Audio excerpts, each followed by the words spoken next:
Hello everyone, नमस्ते। स्वागत छ हजुरहरूलाई मेरो च्यानलमा। अनि आज चाहिँ मैले एकदम हेल्दी फर्सीको फुलको तरुवाको रेसिपी लिएर आएकी छु। हजुरहरूले मेरो भिडियो अन्तिमसम्म हेरेर मलाई एकदम धेरै माया गरिदिनु होला साथीहरू। अनि मैले चाहिँ यो फर्सीको फुल पनि रेडी गरिसकेकी छु साथीहरू।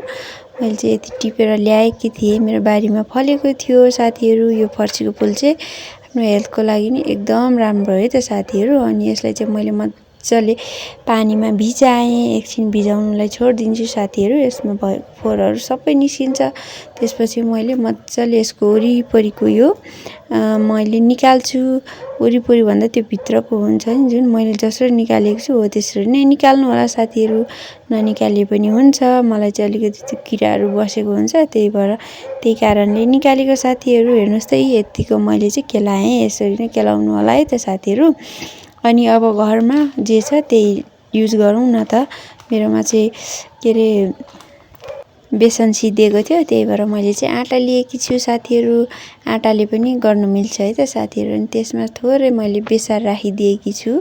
त्यसपछि हल्का धुले खोर्सानी, त्यसपछि जिरा धनियाँको पाउडर अनि स्वादअनुसार नुन पनि राखिदिए साथीहरू। अनि यसलाई मजाले हामीले मिक्स गर्नुपर्ने हुन्छ, थोरै थोरै पानी लाएर, किनकि यो धेरै पातलो पनि नहोस् अनि धेरै बाक्लो पनि नहोस् भनेर बिस्तारै मैले चाहिँ पानी अलिअलि गरेर लाउँदैछु साथीहरू।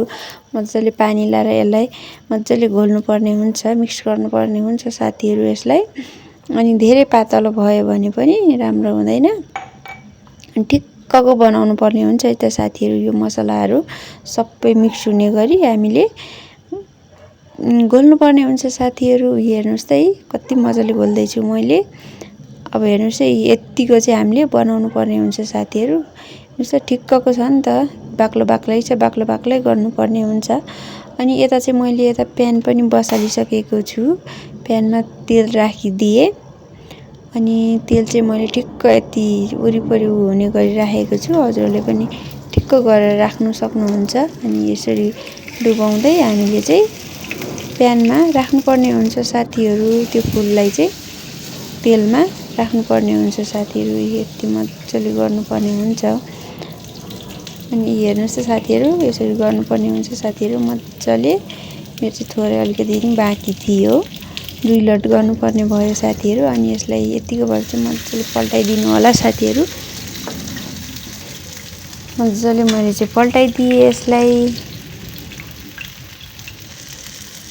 त्यसपछि हामीले यतिको भएपछि चाहिँ हामीले निकाल्नु पर्ने हुन्छ। पाकिसक्यो, कति मजाले पाकेर रेडी पनि भइसक्यो। एकदम छिटो मिठो रेसिपी हो है त यो साथीहरू, 2 मिनटमा बनाउन सकिन्छ। अनि मेरो भिडियो कस्तो लाग्यो, हजुरहरूले राम्रो लाग्यो भने लाइक, कमेन्ट, सेयर, सब्सक्राइब गर्न नभुल्नु होला। हस्त, नमस्ते, बाई बाई।